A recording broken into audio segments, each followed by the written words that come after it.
Welcome to our channel. Today we how to save on groceries with Aldi step by step clearly.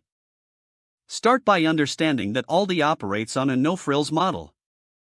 This allows them to offer low prices compared to other grocery stores. First, make a meal plan for the week.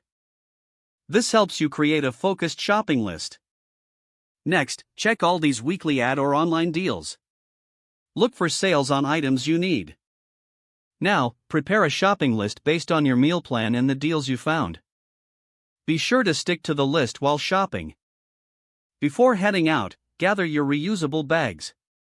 Aldi encourages eco-friendly shopping. Once at the store, consider shopping during off-peak hours. This makes for a quicker, easier experience. Grab a quarter for the shopping cart. Aldi requires a quarter to unlock a cart. Don't worry, you'll get it back when you return the cart. Start in the produce section and choose seasonal fruits and vegetables. They are typically cheaper and fresher. Next, head to the aisle for private label products. Aldi's store brands are often more affordable.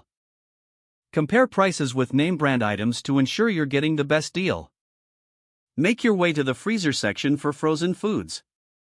These can be budget friendly and have a long shelf life. You may find great deals on products nearing their expiration dates. As you shop, keep an eye on unit prices. This helps you determine the best value. If you're buying snacks or beverages, consider larger sizes. Cost per unit is often lower for bulk items. After shopping, double-check your receipt to ensure prices match. Don't forget to like this video and subscribe to our channel for more step-by-step tech guides.